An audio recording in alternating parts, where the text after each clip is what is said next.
O Trading Like a Pro apresenta Tênis Cast, o primeiro podcast de trading e apostas em tênis do Brasil.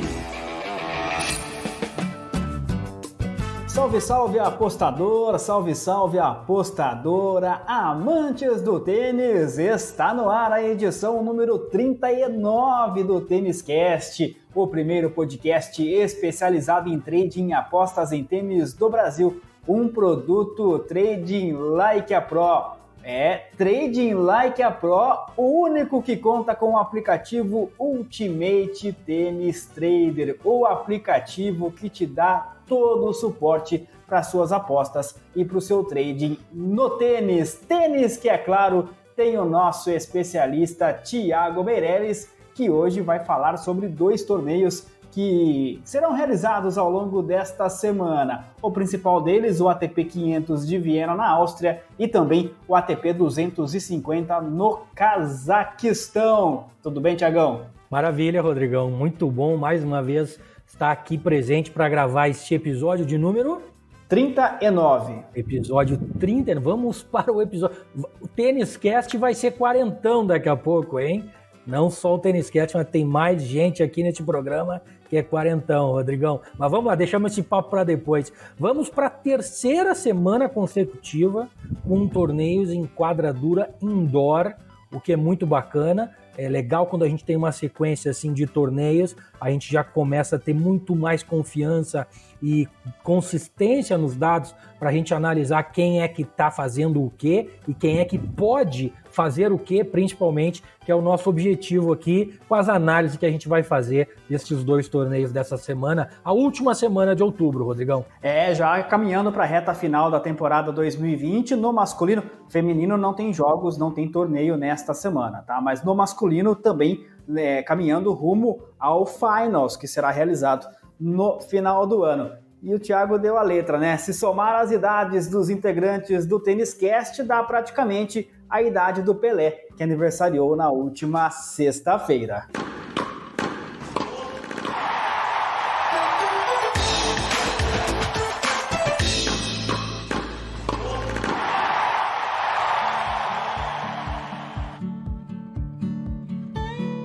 E nós começamos com o ATP 250 de Viena, na Áustria, belíssima cidade de Viena. É uma megalópole, podemos até dizer, né, Thiago? Se não no tamanho, mas pelo menos na questão cultural. Tem gente de todos os lados do mundo em Viena.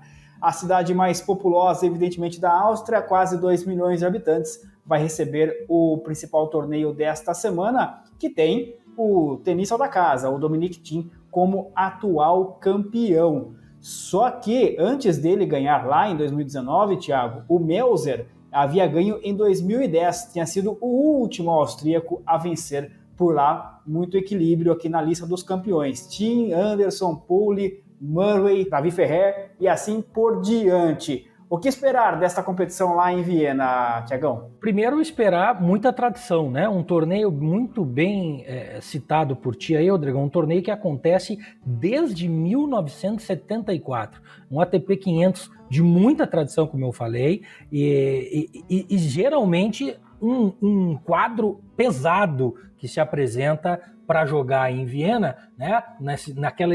É uma arena, é um ginásio, é um local realmente lindíssimo onde o pessoal joga, e esse ano não vai ser diferente. A presença do número 1, Novak Djokovic, é uma certeza, está confirmadíssimo para o torneio e provavelmente, né, ou certamente, será o grande desafio do tenista da casa Dominic Thiem para a defesa do seu título. Bom, falando um pouquinho mais tecnicamente do que esperarmos do torneio de Viena, é um torneio, como eu comentei, né, realizado numa quadra dura indoor, assim como tem sido estes últimos torneios nas semanas que passaram até agora, e é uma quadra considerada, ela está classificada como média lenta, né? Uma quadra muito parecida, inclusive, o piso é exatamente o mesmo daquela quadra jogada em São Petersburgo, onde o tenista da casa, há 2 semanas, levantou o caneco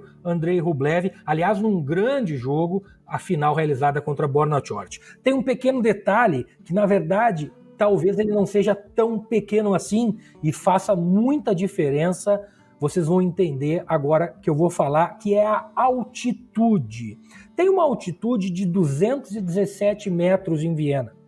Pode não parecer muito se a gente comparar com as altitudes, por exemplo, de quase 700 metros, se eu não me engano, tem em Kitzbühel, na Áustria, num torneio aberto, e muito menos com essas altitudes gigantescas. Para quem acompanha futebol também sabe que tem 2, 3 mil metros na Bolívia, né? Alguns lugares por aí da América do Sul. Mas, para um jogo de tênis, por mais que seja indoor, essa altitude de 200 metros, ela pode fazer um pouquinho de diferença. E ela pode trazer um impacto na velocidade da bola, como a gente já comentou aqui, o ar um pouquinho mais rarefeito, né? Pode fazer. E por que eu estou falando isso? Porque, diferente de São Petersburgo, aqui, apesar da quadra estar classificada como uma média lenta, o histórico é de vitórias de muito bons sacadores, né? Afinal de contas, John Wilfred Tsonga já foi campeão 2 vezes, Kevin Anderson, o sul-africano, campeão 1 vez, Steve Johnson, o americano, campeão 1 vez,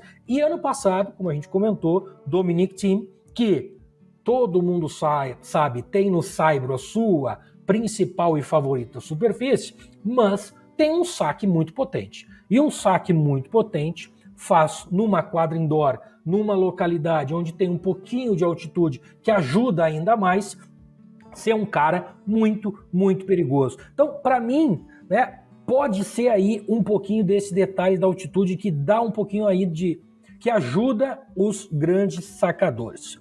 Um outro detalhe interessante é que os cabeças de chave número 1 geralmente vão bem aqui em Viena, né? Nos últimos 9 anos, 6 deles fizeram final e 5 ganharam título, né?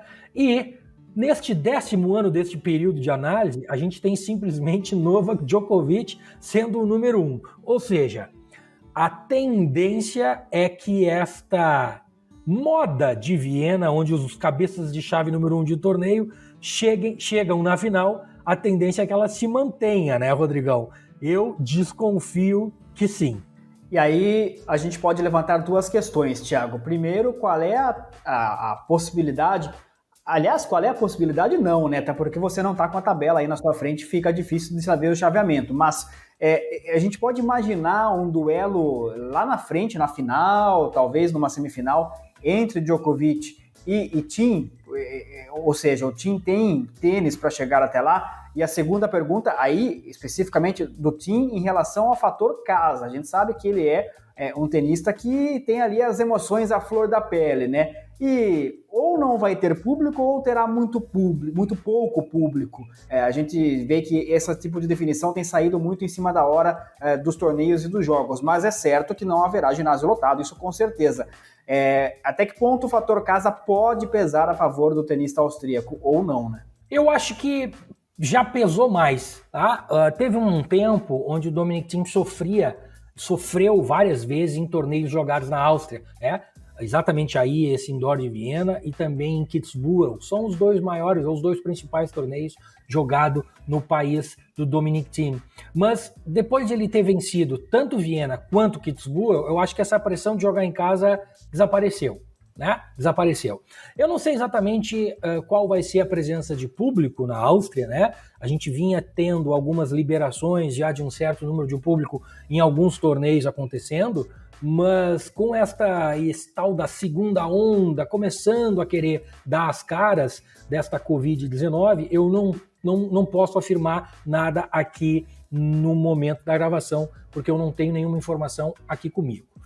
Um detalhe, se confirmada a presença de Novak Djokovic e Dominic Thiem, são os 2 principais cabeças de chave, são os 2 primeiros cabeças de chave. Isto quer dizer que obrigatoriamente vão estar eles 2, cada um em um canto da chave.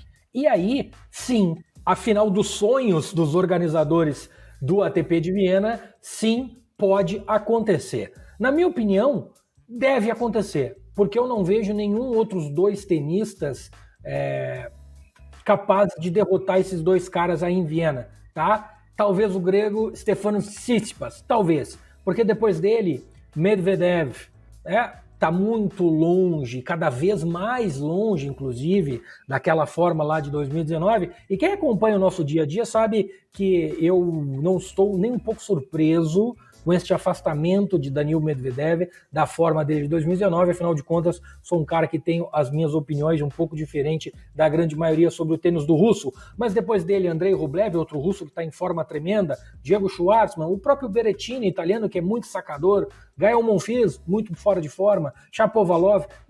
Então, esses próximos caras de ranking melhor, que teoricamente seriam os caras para bater de frente, não vejo com condições, fora o grego Tsitsipas, como eu falei, de bater esses dois caras. Então, para mim, se Novak Djokovic e Dominic Thiem entrarem em quadra em Viena, eu espero no domingo seguinte ver uma grande final entre esses dois jogadores.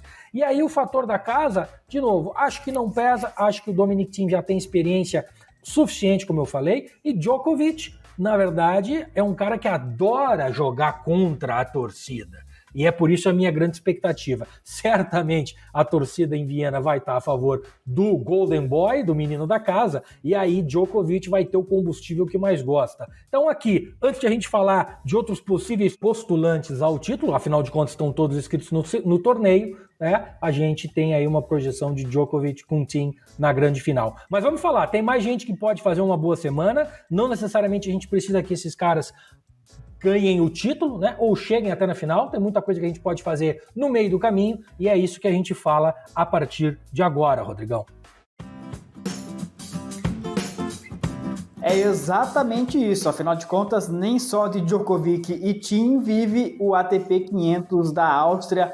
Aliás, além de pontos para o ranking mundial, vale pontos também para a corrida dos campeões, afinal de contas ainda há vagas em aberto para o ATP Finals no final do ano, e uma bela de uma grana, quase 1,5 milhão de euros é a premiação prevista, o total da premiação prevista para este ATP 500 da Áustria. Então, se há vida além de Djoko e Dominic Thiem, quem são os outros postulantes, os outros tenistas que a gente deve ficar de olho nesta competição, Thiago? Bom, o primeiro aspecto que a gente precisa levar em consideração quando a gente analisa os outros jogadores que estão participando do torneio e as possíveis boas campanhas que podem acontecer são as vagas em aberto ainda para o Finals de Londres. A gente ainda tem, e eu coloquei lá no meu canal do Telegram no começo da semana, que passou agora para a galera mais ou menos entender o cenário que está acontecendo, ainda existem 2 vagas para os 8 finalistas, os 8 jogadores que vão para o Finals em Londres, Aqui, vamos confirmar quem é que já está com a presença garantida. Djokovic, Nadal, Dominic Thiem, grego Tsitsipas, Daniil Medvedev e Alexander Zverev. Estes 6 caras já estão garantidos no Finals em Londres. O Federer não está jogando, não vai jogar mais, seria o outro cara. Então, automaticamente, as próximas 2 vagas estão abertas. E quem são os caras que estão disputando aí nessas vagas, que têm chances matemáticas, pelo menos, de chegar lá?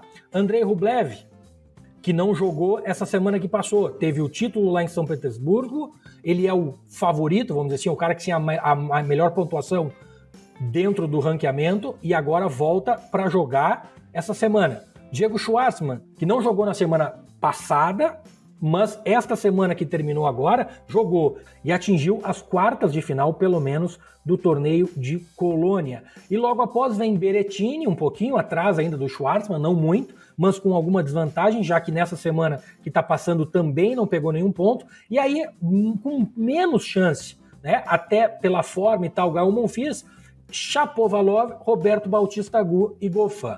Todos esses que eu falei já perderam, não fizeram nem quartas de final nessa semana que passou e, portanto, chegam com uma pressão ainda maior para performar nesta semana que inicia com o ATP de Viena. Bom, este é o primeiro aspecto. O segundo aspecto é a análise de uma possível chave, que a gente não tem formada nesse momento, mas do histórico deste torneio e de jogadores jogando neste tipo de quadra, e, obviamente, do histórico recente, das últimas 2-3 semanas, onde aconteceram especialmente torneios de quadra indoor e que a maioria dos jogadores já fizeram algum tipo de campanha, né? E eu começo falando novamente, se a gente lembrar do que a gente comentou no Tênis Cast da semana passada, eu falei que poderiam fazer boas campanhas em Antuérpia, que a gente conhecia já o que esperar, já sabia o que esperar, do Carreno Busta, que acabou perdendo na primeira rodada para o francês Hugo Humbert, que vem realmente numa ótima forma. A gente falou também do japonês Nishikori, que infelizmente não conseguiu iniciar o torneio, pois sentiu mais uma vez a lesão que vem incomodando ele há mais de ano. Falamos também do Grigor Dimitrov, que até o momento da gravação, o búlgaro se encontrava nas quartas de final, confirmando aí a expectativa de uma boa campanha. E eu volto para essa semana em Viena para falar do Busta de novo, né? Afinal de contas, em 2019, ele fez semifinal em Estocolmo, que é uma quadra também muito parecida com essa, e fez quartas de final aí em Viena, perdendo para o Dominic Thiem, que foi o campeão daquele ano. E eu realmente acredito que o espanhol possa ser um ótimo pretendente aqui para fazer uma boa campanha. De novo, quando a gente faz esse tipo de análise, a gente não necessariamente precisa que o jogador seja campeão ou atinja uma final. Mas ele já fazendo umas quartas de final ou uma semifinal, a gente certamente, se conseguir pegar um bom preço, uma boa odd lá no começo do campeonato, a gente já pode fazer um bom lucro. E eu acredito que o espanhol, se pegar uma chave, né, não muito complicada, porque o torneio está bem recheado, bem pesado, mas se ele tiver um pouquinho de sorte de pegar jogadores batíveis, como era o próprio francês Humbert, acabou perdendo lá no terceiro set, se não me engano, um jogo disputado que acabou caindo para o lado do francês, mas eu acho que ele pode sim fazer uma boa campanha. Outro cara que a gente tem que ficar de olho é Borna Coric. O croata fez uma campanha espetacular em São Petersburgo, ele gosta de jogar nesse tipo de quadra, que é uma quadra média-lenta indoor, ele fez final lá contra o Rublev, numa final espetacular, e sim, e aí que vem o tipo de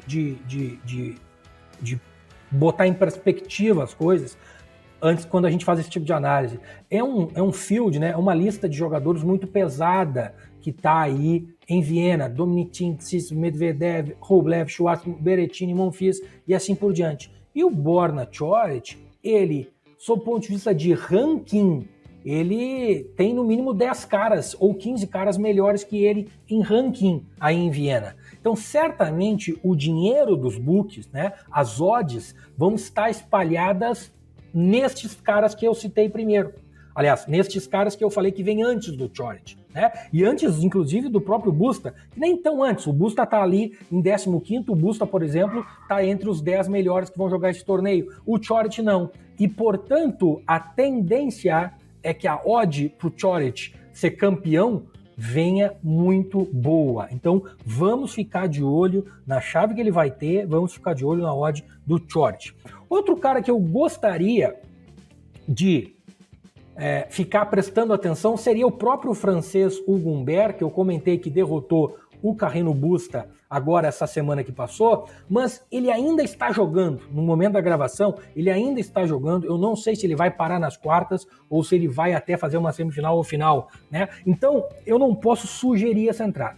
Caso ele tenha perdido nas quartas de final, onde ele está no momento da gravação, ele pode ser um cara que a gente tenha que ficar de olho de novo. Por quê? Pelo aquele histórico que eu comentei. Ele vai jogar o Quali de Viena, e ele só vai jogar o Quali de Viena se realmente ele parar aí nas quartas de final do torneio que ele está jogando essa semana. Porque senão, ele provavelmente nem os Qualis vai jogar e deve abortar a missão, né? Então, vamos ficar de olho nele. E a minha última sugestão para ficar de olho é o canadense Denis Shapovalov, que essa semana em Colônia acabou perdendo para Gilles Simon, que é um matchup muito complicado, é um jogo que não encaixa com o do canadense, porque o Simon é uma raposa velha do circuito, tem no duro indoor a sua melhor superfície e está jogando muito bem de novo. Então foi um jogo complicado para o Shapovalov. Mas, se a gente olhar a campanha que ele fez em São Petersburgo, que é a quadra que a gente comentou que é bem parecida com esta de Viena, ele fez semifinal e perdeu para o russo Andrei Rublev, que acabou sendo o campeão. Então, como ele vai ter aí 2, 3 dias para se preparar e descansar bem e chegar mais cedo em Viena e se adaptar, eu acredito que o Shapovalov também pode ser uma boa sugestão para a gente ficar de olho no mercado de campeão aí em Viena. Então, Tiagão, só para ficar bem claro para a galera que acompanha o Tênis Cast, apenas o nome daqueles que são tenistas em potencial para a gente ficar de olho nesse torneio de Viena. Olha, eu mesmo sem ver a chave, eu botaria as minhas fichas no Borna Coric. Eu acho que é o cara que o mercado não vai olhar muito em função dos outros nomes pesados e eu acho que ele vem com grandes chances para fazer uma boa campanha em Viena. Tá me colocando na pressão, na parede, né, Rodrigo? Mas eu não fujo da raia, tu sabe como é que eu sou, eu boto a cara a tapa e vamos de Borna Coric no ATP de Viena. Tênis Cast, o primeiro podcast de trading e apostas em tênis do Brasil.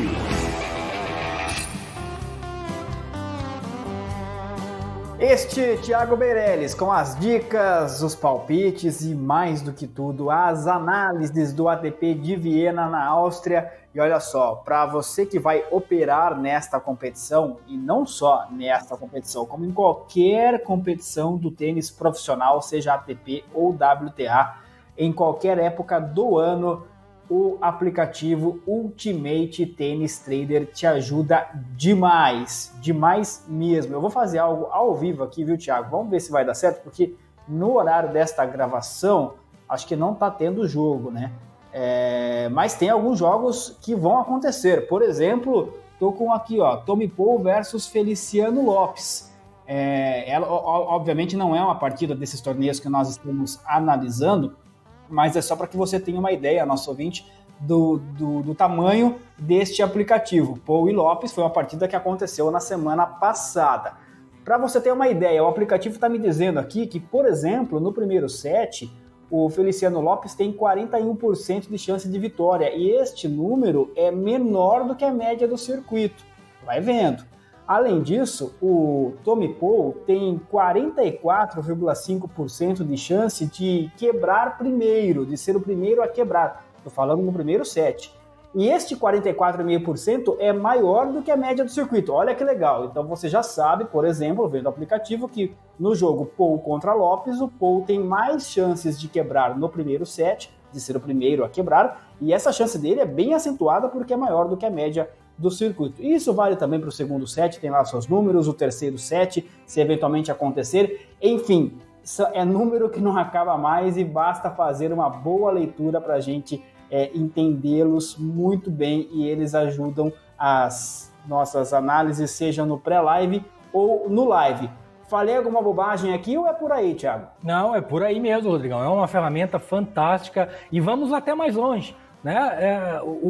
Para quem gosta de seguir roteiros passo a passos e não tem muito tempo para, quem sabe, analisar a fundo estes números, o próprio aplicativo já faz análise de alguns números e, quando ele identifica tendências muito fortes, ele escreve o script na tua frente. Por exemplo, um jogo que aconteceu hoje, que eu me lembro de cabeça, nem estou puxando aqui, estou olhando de cabeça, entre Elise Mertens e Caroline Muchova, da República Tcheca, no WTA de Ostrava.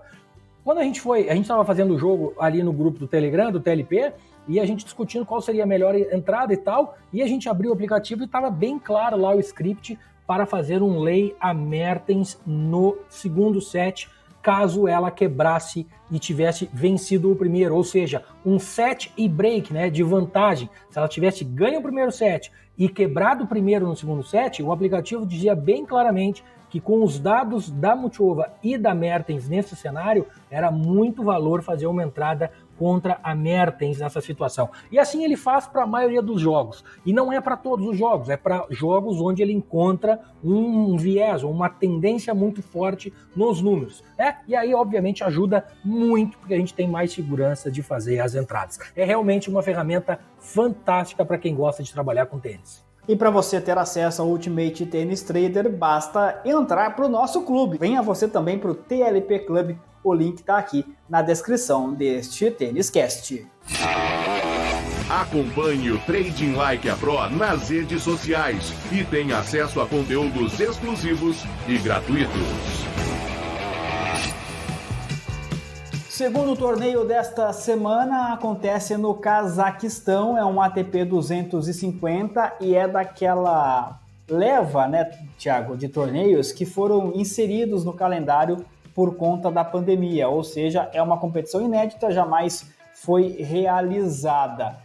Tô dando uma olhadinha aqui no site da ATP, a promessa é de nomes como o Manarino, o John Millman, de estarem por lá, além do Tennis Sandgren, do Richard Gasquet, do Pablo Andújar, esse nível de jogador que deve estar por lá. Acho que a análise fica um pouquinho comprometida, né, Thiago? Porque o torneio nunca aconteceu, mas certamente você já deu uma olhadinha também neste ATP do Cazaquistão. Exatamente por aí. Esse torneio realmente é bem complicado. ATP de Astana estreia, e não sei se vai ter continuidade, porque esses torneios aí que estão estreando e estão tapando o buraco, vamos dizer assim, neste calendário emergencial criado pela ATP, foram torneios que ganharam uma licença, a maioria deles, uma licença de 1 ano, né? Uma licença de realização única, que não é o que acontece. Geralmente, esses torneios, quando eles se candidatam para entrar no circuito da ATP, são licenças por 3, 4, 5 anos, contratos que se estendem por mais tempo. Mas neste caso, nessa situação absolutamente inédita de 2020, o ATP Astana é mais um que conseguiu uma licença de realização única, né? Para talvez aí tentar mostrar a sua capacidade, a estrutura que tem, já que o Cazaquistão muito pouca gente conhece aqui do nosso lado, eu acho. Pelo menos eu fiquei até surpreso quando vi algumas fotos de Astana, mas certamente está querendo entrar e mostrar a sua capacidade de fazer parte de maneira definitiva, ou pelo menos por alguns anos, do circuito da ATP. Agora, eu não sei que tipo de quadra nós vamos encontrar lá. É uma quadra indoor dura, ok. Agora, é rápida? É lenta? Puxa mais para o lado de Antuérpia? Puxa mais para o lado de Colônia, onde jogou 2 semanas? Puxa mais para o lado de Viena? Ou é um quadra indoor dura mais para o lado daquelas francesas, Montpellier, Lille, Lyon, que a gente comenta sempre, que são aquelas quadras mais... Ou vai mais para o lado até quase de um carpete, como é a quadra indoor clássica, que é a antiga, né? Que hoje em dia praticamente não se joga mais no circuito da ATP, joga mais em Challengers, mas é aquela quadra super rápida, onde realmente a bolinha fica um foguete. Não sei, realmente não sei o que nós vamos encontrar. O que eu sei que nós vamos encontrar é uma lista de jogadores de uma qualidade bem inferior quando a gente compara com a lista que vai para Viena, né? Então, assim, a nata da ATP vai para Viena e quem ainda está nativa e quer jogar essa semana vai acabar ficando em Astana, com alguns nomes que eu adiciono aos quais tu já comentou, que é Bublik, Cameron Norrie, Gerasimov e um cara que eu já gosto de chamar a atenção aqui, que é o jogador da Bósnia, Zumor. Zumor é um jogador baixinho, se assemelha muito ao Diego Schwartzman, é um cara que cobre muito a quadra, se defende bastante e tem uma variedade de golpes, coloca slice na bola, coloca curtinha, sabe colocar o seu saque, que obviamente por ser um jogador baixo não é muito potente, mas é um cara que na quadra indoor ele historicamente faz boas campanhas. Ele sofreu um pouco em 2019 com uma lesão e 2020, quando ele queria retomar, teve a parada da pandemia e aí ele não conseguiu engrenar. Mas ele estava presente essa semana em Colônia e enfrentou o Davi Fokina, que é um espanhol, um jovem espanhol que está numa forma tremenda. E ele fez um jogo muito, muito bom contra o Davidovic Fokina, tá? Eu tô falando desse jogo porque foi onde ele perdeu, e eu tenho certeza, e se ele ganhasse, ele pegaria Diego Schwartzman, que também era uma pedreira, mas o Zumor estando aí e fazendo o nível de jogo que ele jogou, já mostra que ele está quase chegando, pelo menos no nível físico, está ok, e agora é aquela questão do tenista, de embalar mais 2, 3 jogos para a confiança de fato voltar onde ela deve estar, para que ele consiga fazer ótimas semanas. E eu tô com uma coisinha, um sentimentozinho, que esse torneio de Astana, com esse tipo de lista de jogadores, de field, né, um pouquinho abaixo, todo mundo mais ou menos equilibrado, pode ser uma grande semana pro Damian Zumor. Outro cara que eu gostei muito do que vi jogando em Colônia foi o australiano Millman, que tu comentasse. Ele fez um jogo de altíssimo nível contra Alexander Zverev, que, para quem não lembra, foi campeão da primeira semana de Colônia e continua jogando Colônia no momento dessa gravação, deve fazer semifinal, porque pegaria Adrian Manarino e, quem sabe, o alemão está indo para um back-to-back, né, para ser bicampeão num bitorneio de Colônia, né, 2 torneios seguidos em Colônia, na Alemanha. Então, assim, e Millman jogou bem demais, e de novo, é um jogador que tem muita consistência, um jogador que erra muito pouco, e quando pega caras do nível dele, realmente ele deve se destacar, é a minha expectativa. Agora, a quadra precisa estar um pouquinho lenta. Se for uma quadra muito rápida, aí nós já temos que olhar para outros caras. Para quem que nós teremos que olhar? Tennys Sandgren, talvez, que me decepcionou na primeira rodada aí em Antuérpia, onde ele perdeu na primeira rodada para o francês Herbert, que era um jogo que tinha que ter ganho, estava break à frente lá no terceiro, mas se a quadra for mais rápida do que Antuérpia, ele tem mais chance. É um cara que saca muito forte, bate muito forte. Outro cara que talvez deva se dar bem, mas é um cara um pouquinho enigmático, mas que jogou bons torneios nas últimas semanas, é o Bublik. Né? O Bublik é um cara que saca muito, tem aquela personalidade meio louca, mas tem muito talento. Né? E é um cara do Cazaquistão. Né? Quem sabe não está aí a hora do Bublik aparecer e fazer uma ótima campanha, quem sabe aí chegando à semifinal e final, jogando em casa. Não sei como ele vai reagir, não sei, mas é um cara para a gente ficar de olho. E para mim, o meu favorito, se a quadra for realmente rápida em Astana, é o búlgaro Gerasimov. Esse é um cara que fez uma ótima campanha em Colônia, acabou perdendo para Félix Auger-Aliassime num jogo que ele deveria ter ganho em 2 sets. Acabou entregando uma liderança no segundo set, perdeu o tie-break. No terceiro set, estava liderando o tie-break, teve match point e acabou deixando o jogo escapar. Bom, isto na verdade pode ser um mau sinal, né? Pode ser um mau sinal porque isso pode afetar a confiança do jogador. Tá? Então precisamos ter cuidado. Como que a gente vai ter cuidado? Fazendo o que a gente fez aqui nessa semana que passou. Primeira rodada, pé lá em cima, tranquilidade, observando, especialmente, né, a Astana, que a gente não conhece, o que a gente vai encontrar, vamos ficar aquele recado de sempre. Olho no quali, né? Lembram daquela métrica que eu comentei dos tie breaks semana passada? E aliás, até o momento da gravação aqui, se vocês lembrarem o que eu falei do torneio de Colônia, que estava muito lento, mais uma vez se confirmou. 20 jogos jogados até o momento da gravação e apenas 6 tie-breaks. 6 tie-breaks. Ou seja, confirmando que essas tendências se repetem. Então, uma boa métrica, recapitulando aqui, uma boa métrica para a gente ver se a quadra está rápida ou não, é a gente olhar para o número de tie-breaks ou para o número de quebras que acontecem jogo a jogo. Isso a gente faz já olhando no quali, a gente já tem uma boa ideia do que está acontecendo e do que pode ser a nossa semana em Astana. Mesmo assim, eu aconselho que no primeiro dia a gente tenha muita cautela na hora de colocar uma aposta no mercado, e aí sim, a partir do segundo dia, né, depois de a gente ter observado bem os qualis, observado melhor ainda na primeira rodada, provavelmente já com a possibilidade de assistir os jogos nos streams disponíveis por aí a gente já pode ir para o segundo dia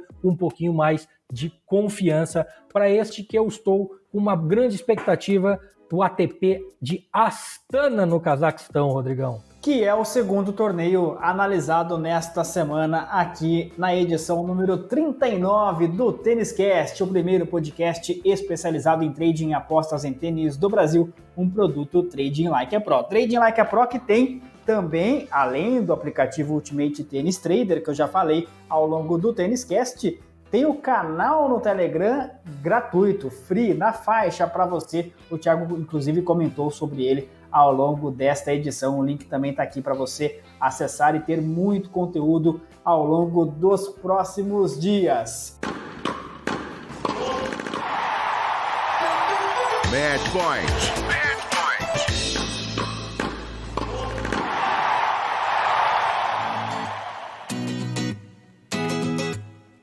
Thiagão, Torneio importante em Viena, na Áustria, torneio nem tão importante assim no Cazaquistão, mas, como a gente sempre diz aqui, o dinheiro ganho ou o dinheiro perdido não olha para a importância do torneio, ele só olha para saber se a gente apostou bem ou apostou mal, e as consequências vêm, né, Thiago? É isso aí. E tem um outro detalhe que a gente não comentou em Astana, que nenhum dos jogadores que vão estar lá tem chance de fazer o Finals, né? Então, é puramente uma vontade pessoal dos jogadores de conquistar mais pontos, né? Eu acredito, por exemplo, que a maioria desses caras estejam enxergando como uma boa oportunidade de um torneio com menor qualidade de jogadores para conquistar pontos, né? Porque, pensa comigo, é muito mais difícil ir para Viena tentar conquistar ponto, onde tu vai ter aí os top 30 jogando, do que tu ir para o Cazaquistão, né? Mas, de qualquer maneira, cada pessoa é uma pessoa, cada indivíduo é um indivíduo e tem os seus interesses e as suas vontades. Então, ao mesmo tempo que pode ser uma boa oportunidade, alguns jogadores podem não enxergar assim e ir ali só para, de repente, cumprir um contrato com a ATP de obrigação de participar e número de torneio e tal, que a gente sabe que acontece. Então, de novo, por isso que é mais uma dica para a gente ter muito cuidado no primeiro dia de Astana. Mas é isso aí, o que importa é o dinheiro no bolso. Se ele veio do Challenger ou se ele veio do ATP 1000 ou da final de Wimbledon, não interessa. Os reais ou os dólares da sua conta ou os euros, seja lá a moeda que você trabalha, são os mesmos, Rodrigão. E esse é o grande recado para a gente encerrar este episódio 39.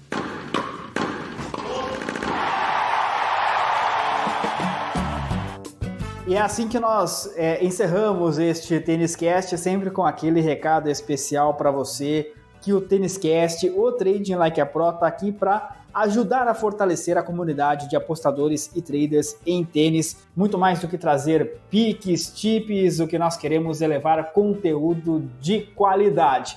E é isso, né, Thiagão? Mais uma edição encerrada, a gente se encontra na semana que vem. Bom trabalho para você nos 2 torneios ao longo desta semana. Excelente, mais uma vez, muito obrigado pela parceria, Rodrigão, e um abraço para todo mundo que nos ouve, um agradecimento mais uma vez por toda a fidelidade que vocês têm com a gente, é muito legal, é muito bacana, um prazer imenso trazer esse conteúdo para vocês.